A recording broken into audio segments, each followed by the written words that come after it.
दोनों मुल्क आज लड़ाई के मैदान के लिए तैयारी कर रहे हैं।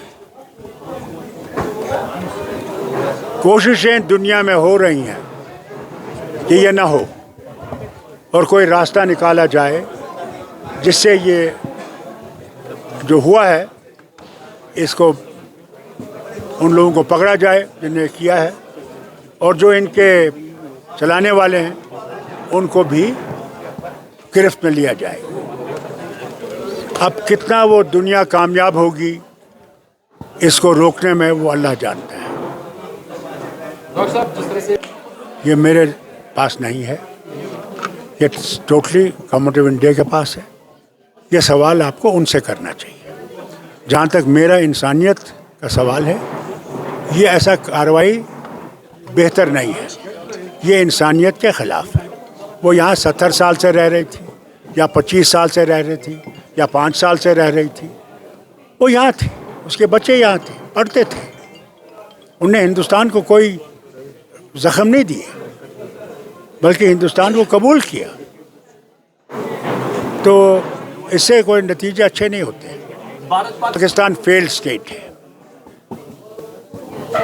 और उस फेल्ड स्टेट को इसके बजाय कि वो अपने मुल्क को बेहतर करें, वहाँ के हालात अच्छे करें, मेरे ख़्याल से उन हालात से उनको निकालने के लिए कि उसकी तरफ न सोचें, उनने ये रुख लिया है। और इसका नतीजा जो है वो भयानक होगा, बहुत भयानक होगा अगर लड़ाई हुई। ये दोनों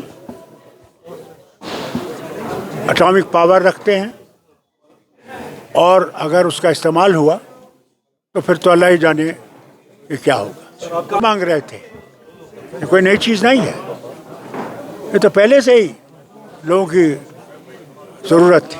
वो चाहते थे कि कास्ट सेंसस हो, और अच्छा है। पहले अब आप कहते हैं मुसलमान, या कोई कहता है 11 करोड़ है, कोई कहता है 12 करोड़ है, 14 करोड़ है, 22 करोड़ है। भाई पहली तो वो पता तो लगे कौन, कितने ब्राह्मण हैं, कितने लोअर कास्ट हैं, कितने मुसलमान हैं, कितने सिख हैं, कितने ईसाई हैं, कितने दूसरे हैं, पता तो लगे। तो इसमें कोई बुराई तो थोड़ी है। न सिर्फ यहाँ की हुकूमत बल्कि बाकी हुकूमतें भी इसकी तरफ देख रही हैं कि ऐसा ना हो। मगर ऐसे लोग हैं हमारे देश में जो ऐसी बातें करते हैं, जो ऐसी चीज़ें करते हैं। उनको इससे गर्व नहीं है कि मुल्क में क्या होगा, उनको सिर्फ तंग करने की आदत है। क्या गॉडसे यहाँ का नहीं था जिसने महात्मा गांधी को मारा? नहीं था। तो फिर ऐसे लोग हैं, ऐसे लोग रहेंगे, हमें इनसे डरना नहीं चाहिए। अब तो है आखिरी ऑप्शन है या नहीं, मैं नहीं कह सकता। ये तो दो मुल्कों के सरबराहों को फैसला करना। Between India and Pakistan relations will ever improve unless the army goes. People of Pakistan want friendship with India. People, but not the hierarchy there. When the people's government will come, I am sure there will be peace between India and Pakistan.